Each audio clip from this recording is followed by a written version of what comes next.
loob ng 3 buwan. Liit lang yun. Hindi yung barya. Libo papel yun eh.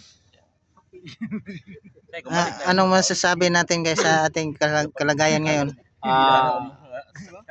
Ang masasabi ko lang, maraming adik, sabi ni Marcos. Tapos, Ituloy lang yung kanila, ituloy din kami. ituloy din. Loko-loko ang putang ina. Oo. Hindi ko alam kung alam ko lang, di ako tumakbo ng pagka-presidente, baka lahat ng mamamayan pinibigyan ko ting isang walis, isang bugsay.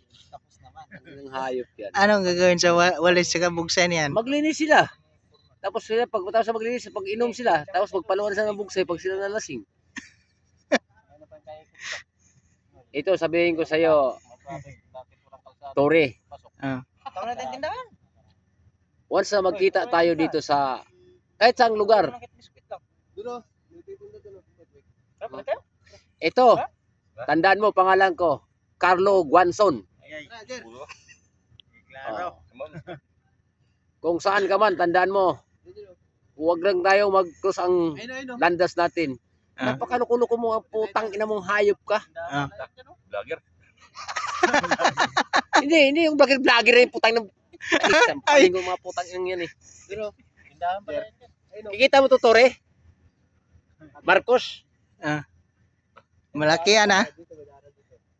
Pandesal yan. Hindi to pandesal. Ano to yung hindi bawang o pwede bawang. Ang masasabi ko lang,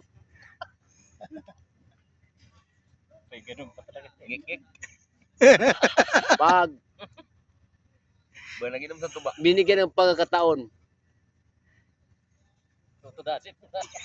hindi kayo tulas. Gawin ko kayo sardinas. Pugot ulo pala. Ang hayop yan. Pugot ulo. Sana. Pwede na i-vlog yun. Alipin mo yan na Pwede na i-vlog yun. Ikon. magkakakuba yung mga tao mo sa bayang Pilipino kung magbungkal-bungkal yan, tapos magawa ng number 1 pa. Kami, yung mga magulang ko sa probinsya, mga utol ko, mga taxpayer yan, kasi maraming, ang lupain sa amin sa probinsya, na, mga kapatid ko, kahit ako, ang dami kong lupain. Ang iba nga, nandito sa ludiro ng kuko. Panita mga lupa. Tangan ng hayop yan. Tayo ng mukha hayop niya. Tapos, paano ako ngayon na yung sinasabing PhilHealth na kinurakot na 15 billion ba yun? Billion? 10 billion. Isa na napunta. Ay paano ko nga, ano ko lang. Huwag mo mag-istaro si ma'am. Kapapacheck up ko lang sa tourist sa tiyan ko. Paano ako makapupuntang PhilHealth na wala na palang pundo?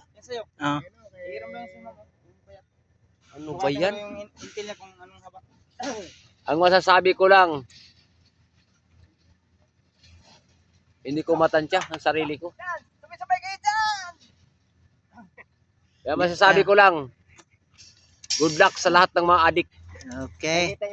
Especially kay Mr. President.